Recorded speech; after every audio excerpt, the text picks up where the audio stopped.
வணக்கம் நண்பர்களே.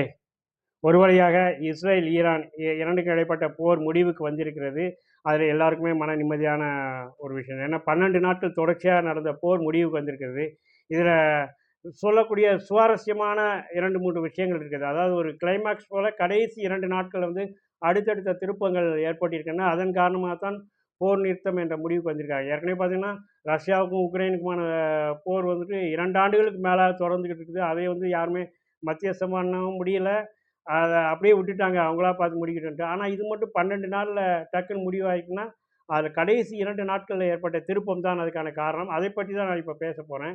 என்னன்னு பார்த்தோம்னா, அ இஸ்ரேல் ஒரு பக்கம் வந்து காசா பகுதி மக்களை வந்து கொடுமை பண்ணிக்கிருந்தாங்க. அவங்களுக்கு சப்போர்ட்டே வந்து பெரிய அளவுல இல்ல. வளைகுடா நாடுகள்லாம் வந்துட்டு அப்படியே வேடிக்கை பார்த்துட்டு தான் இருந்துச்சு. அப்படி இருக்கப்ப தான் ஈரான் வந்து காசா பகுதி மக்களுக்கு சப்போர்ட்டா வந்து இஸ்ரேல் மேல தாக்குதல் நடத்துற மாரி வந்துச்சு. அப்ப இஸ்ரேலுக்கும் ஈரானுக்குமான போராக அது மாறுகிறது. அப்படி இருக்கும்போது இஸ்ரேலுக்கு வந்து ஏற்கனவே அமெரிக்கா வந்து மறைமுகமா சப்போர்ட் பண்ணிட்டு தான் இருந்துச்சு. காசா பகுதியில தாக்குதல் நடந்தப்ப. அதேபோல ஈரானுக்கு எதிராக இஸ்ரேலுக்கு ஆதரவா அமெரிக்கா வந்து டொனால்ட் ட்ரம்ப் தொடர்ச்சியா பேச ஆரம்பிச்சாரு. ஆனாலும் ஈரான் வந்துட்டு தன்னோட தீவிரத்தை வந்து விட்டுக் கொடுக்கல. நான் வந்துட்டு காசா பகுதி மக்களுக்காக வந்து இஸ்ரேலுக்கு எதிரா வந்து அடிப்பேன் அப்படின்னுச்சு. இன்னொரு பக்கம் பார்த்தோம்னா, இஸ்ரேல் வந்து அணு ஆயுதங்களை தயாரிக்குது. அதை நிறுத்தணும் அப்படிங்கிற கணக்குல வந்து அமெரிக்கா, இஸ்ரேல் ஈரான் கூட வந்து ஒரு பேச்சுவார்த்தை நடத்திக்கிட்டு இருக்குது. நீ வந்து அணு ஆயுதத்தை வந்து தயாரிக்கக்கூடாது வைக்கணும்னு. ஆனா வந்து ஈரான் அதெல்லாம் கண்டுக்காம அந்த பேச்சுவார்த்தையை புறந்தள்ளிட்டு இருக்குது. அப்படியான சூழல்ல அமெரிக்காவுக்கு ஈரான் மேல அது ஒரு கடுப்பாவே இருக்குது. இங்கிட்டு இஸ்ரேலுக்கு ஈரானுக்குமான போர் நடந்துகிட்டு இருக்குது.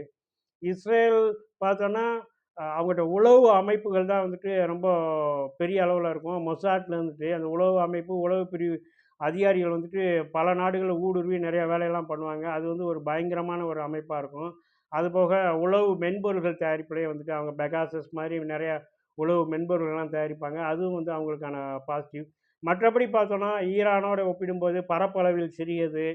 மக்கள் தொகையிலும் பார்த்தோன்னா வந்து 1,00,00,000க்கும் கம்மியான மக்கள் தொகை தான் வந்து இஸ்ரேல்ல இருக்கிறாங்க. எ ஈரான்லாம் பார்த்தோம்னா 8,00,00,000 கிட்ட இருக்கிறாங்க.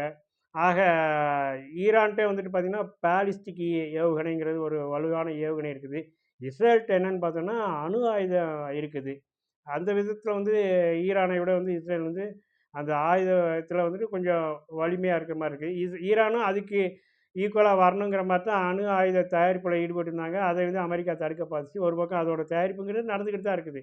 இப்படியான சூழல்ல என்னன்னு பார்த்தோம்னா, கடைசி 2 நாள் இருக்கிறப்ப, அந்த ஞாயிற்றுக்கிழமை அமெரிக்கா என்ன பண்ணுது, நான் நேரடியா வந்துட்டு களத்தில குதிக்கிறேன்டா அப்படின்ட்டு, ஈரானோட அணு ஆயுத தயாரிப்பு மையங்கள் ஒரு 3 மையங்கள். அது பார்த்தோன்னா, அவங்களோட டெஹ்ரான்ல இருந்துட்டு ஒரு நூ 100 கிலோமீட்டர் தொலைவில, அ எ எ 200 கிலோமீட்டர் தொலைவில, 300 கிலோமீட்டர் தொலைவில அப்படிங்கிற மாரிலாம் வந்துட்டு 2, 3 இடங்கள் இருக்குது.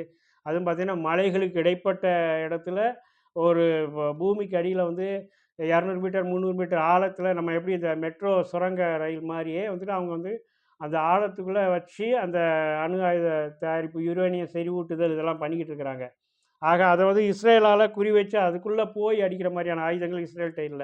அப்படி இருக்க அமெரிக்கா அதில வந்துட்டு இறங்குது. அவங்களோட பங்கர் ஏவுகணைகள்லாம் இருக்குது. உள்ள போய் அடிக்கிற மாரி. அதை வைத்து தாக்குதல் நடத்தி அந்த 3 அணு ஆயுத தயாரிப்பு மையங்களை வந்து அடுத்தடுத்து அடிக்கிறாங்க போன ஞாயிற்றுக்கிழமை. இதில ஈரான் வந்து செம காண்டாயிருது. என்னடா இது அமெரிக்கா அந்த மாரி இறங்கிட்டான்னுட்டு. ஆனா அமெரிக்கா இப்படி அடிக்குதேங்கிறதுக்காக வந்து அது வந்து பயந்துரல. நாங்க திருப்பி அடிப்போன்ட்டு அமெரிக்கா என்ன பண்ணுது, அமெரிக்காலேருந்து அடிக்கல. அவங்க வந்துட்டு என்னட்டா வளைகுடா நாடுகள்லயே அதுங்களுக்கான படை துருப்புகள் அங்கங்க வச்சிருக்காங்க. கத்தார்ல வச்சிருக்காங்க, பஹ்ரைன்ல வச்சிருக்காங்க, சவுதி அரேபியால வச்சிருக்காங்க. ஆக அந்த மாரி இடங்கள்லேருந்து தான் வந்து இந்த மாரி தாக்குதல் நடத்துறாங்க. அப்ப ஈரான் வந்துட்டு கத்தார்ல இருக்க அமெரிக்க படைத்தளத்தை குறிவைக்குது. குறி வச்சு அதே மாரி ஏவுகணை தாக்குதல திங்களன்று மறுநாளே வந்துட்டு பதிலடியா அடிக்குது. அப்படி அடிக்கிறப்ப பார்த்தா, அந்த ஏவுகணைகள் வந்து நாங்க திருப்பி அடிச்சுட்டோம். அதில வந்து 10ல 9 அடிச்சுட்டோம் அப்படின்னு ட்ரம்ப் சொல்றாரு. ஒரே ஒரு ஏவுகணை தான் தாக்குதல் ஆயிருச்சுன்ட்டு. ஆனா மற்றவங்க சொல்றாங்க, அதில வந்து 3 ஏவுகணை தாக்குதல் ஆயிருச்சு. 7 தான் இருந்தது. எதிர்த்து அடிச்சிருச்சு அமெரிக்கா அப்படிங்கிறாங்க. ஆக மொத்தம் அமெரிக்க படைத்தளத்தின் மீது அடிச்சது. ஆனா படைத்தளத்த அந்த நேரத்தில வந்து அப்புறப்படுத்திட்டனால பெரிய அளவுல உயிரிழப்போ, காயமோ இல்லைன்ட்டு அமெரிக்கா தரப்புல சொல்றாங்க. இங்க என்னன்னு பார்த்தோம்னா, கத்தார் வந்துட்டு ஈரானுக்கு நட்பு நாடு. அப்படி இருக்கப்ப கத்தார் வந்துட்டு, "ஐய்யய்யோ!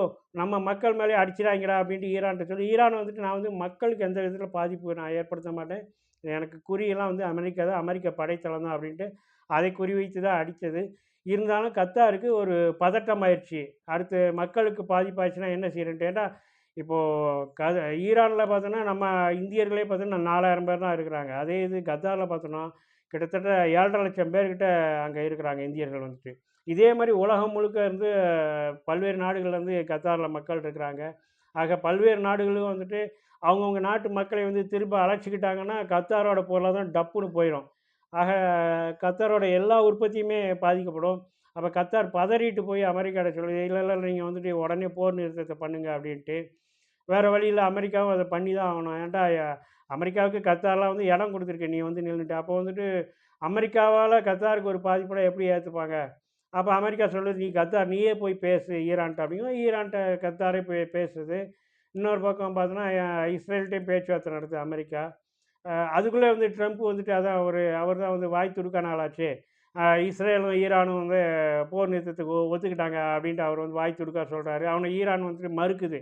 அதனால் நாங்கள் இறுதி வரை போராடுவோம், எதிரிகளை ஒழித்து கட்டுவோம் அப்படின்ட்டு ஸ்ட்ராங்காக சொல்கிறாங்க. உடனே கத்தார் போய் பேச்சுவார்த்தை நடத்துது. அப்போ ஈரான் வந்துட்டு சரி அப்போ இஸ்ரேலை ஒத்துக்கிட்டா நான் வந்துட்டு ஒத்துட்டு வரேன் அப்படின்ட்டு சொல்லுது. அங்கிட்டு இஸ்ரேலையும்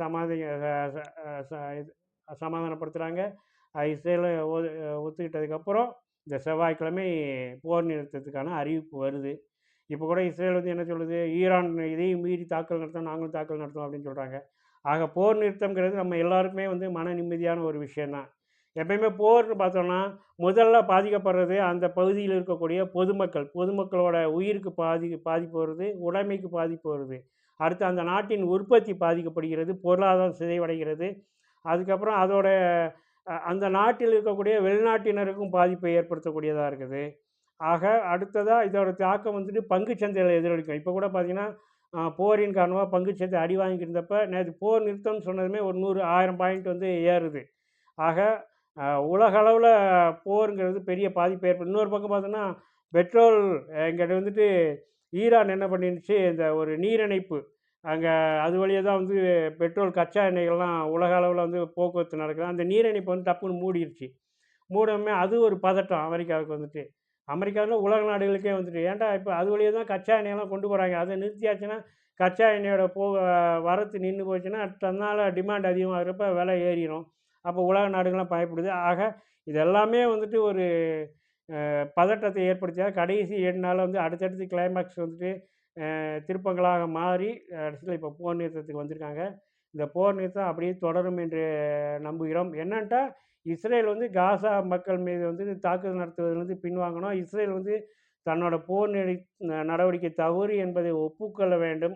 ஒப்புக்கொண்டு அந்த காசா மக்கள் மீதான தாக்குதல் நிறுத்தணும். நிறுத்தினா தான் அந்த போர் நிறுத்தங்கிறது தொடர்ச்சியாக இருக்குங்கிறத நம்ம உறுதியாக சொல்ல முடியும். பார்க்கலாம் போக போக என்ன நடக்குதுன்னு. இந்த வீடியோ பிடிச்சிருந்துச்சா நண்பர்களோட ஷேர் பண்ணுங்கள். சேனல் சப்ஸ்கிரைப் பண்ணுங்கள். நன்றி, வணக்கம்.